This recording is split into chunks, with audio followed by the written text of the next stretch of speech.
Sell Fading Roses. Let's see, chapter 13. She never really passed out and never fully regained consciousness. Tom got himself under control and helped carry her up the slope on their side of the road. Here were trees, what Clay remembered as an apple orchard. He thought he and Sharon had come here once to pick, back when Johnny had been small, when it had been good between them and there had been no arguments about money and ambitions and the future. You're not supposed to move people when they've got bad head wounds, Jordan fretted, trailing along behind them and carrying her pack.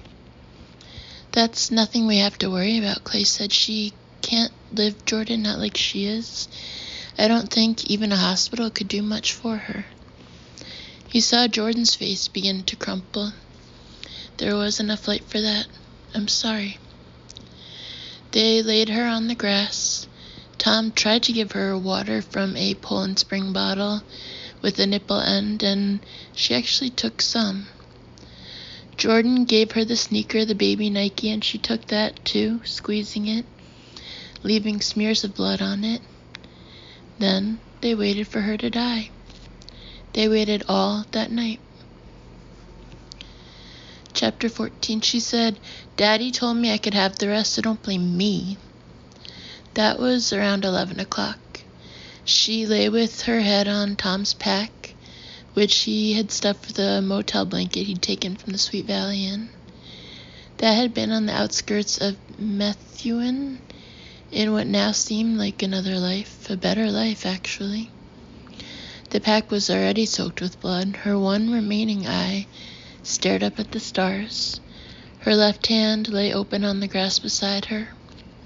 It hadn't moved in over an hour. Her right hand squeezed the little sneaker relentlessly. Squeeze and relax. Squeeze and relax. Alice, Clay said, are you thirsty? Do you want some more water? She did not answer. Chapter 15. Later, 1:15 by Clay's watch, she asked someone if she could go swimming. 10 minutes later, she said, I don't want those tampons are dirty, and laughed. The sound of her laughter was natural, shocking, and it roused Jordan, who had been dozing. He saw how she was and started to cry. He went off by himself to do it. When Tom tried to sit beside him and comfort him, Jordan screamed for him to go away. At 2:15, a large party of normies passed by on the road below them, many flashlights bobbing in the dark. Clay went to the edge of the slope and called down to them. You don't have a doctor, do you? He asked, without much hope. The flashlights stopped. There was a murmur of consultation from the dark shapes below, and then a woman's voice called up to him. A rather beautiful voice. Leave us alone. You're off limits. Tom joined Clay at the edge of the bank, and the Levite also passed by on the other side. Tom called down, That's King James for fuck you, lady. Behind them, Alice suddenly spoke in a strong voice. The men in the car will be taken care of, not as a favor to you, but as a warning to others. You understand? Tom grabbed Clay's wrist with a cold hand. Jesus Christ, she sounds like she's awake. Clay took Tom's hand in both of his own and held it. That's not her. That is the guy in the red hoodie using her as a loudspeaker. In the dark, Tom's eyes were huge. How do you know that? I know, Clay said. Below them, the flashlights were moving away. Soon they were gone, and Clay was glad. This was their business. It was private. Chapter 16. At 3:30, in the ditch of the night, Alice said, Oh, Mummy, too bad. Fading roses. This garden's over. Then her tone brightened. Will there be snow? We'll make a fort. We'll make a leaf. We'll make a bird. We'll make a bird. We'll make a hand.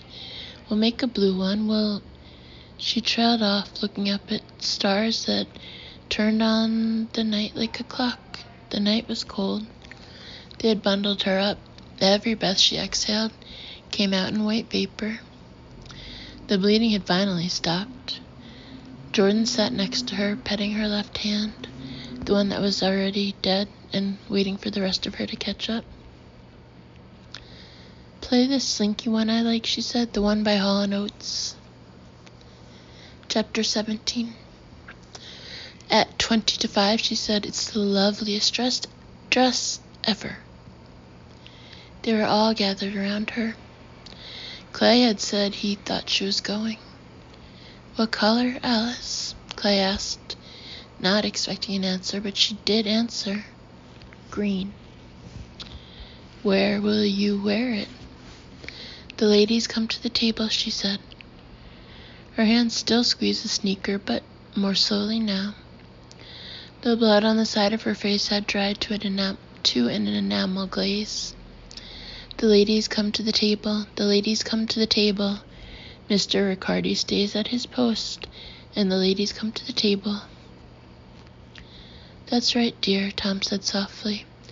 "Mr. Riccardi stayed at his post, didn't he? The ladies come to the table."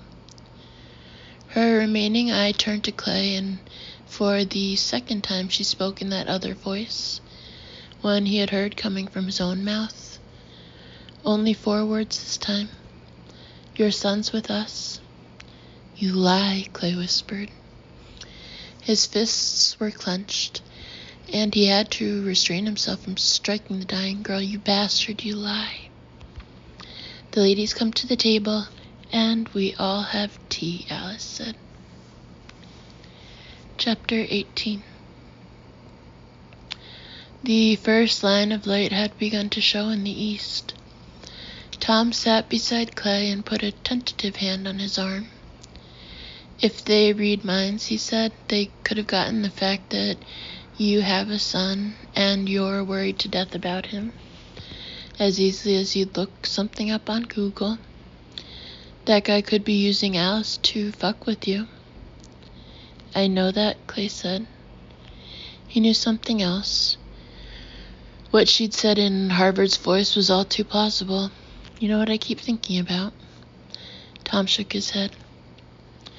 "When he was little, 3 or 4, back when Sharon and I still got along and we called him Johnny G, he'd come running every time the phone rang. He'd yell, 'Fofo Mimi?' It knocked us out. And if it was his Nana or his Peepop, we'd say, 'Fofo, you,' and hand it to him. I can still remember how big the fucking thing looked in his little hands, and against the side of his face." Clay, "Stop. And now? He couldn't go on. He didn't have to. "Come here, you guys," Jordan called. His voice was agonized. "Hurry up." They went back to where Alice lay. She had come up off the ground in a locked convulsion, her spine a hard, quivering arc. Her remaining eye bulged in its socket, her lips pulled down at the corners. Then, suddenly, everything relaxed.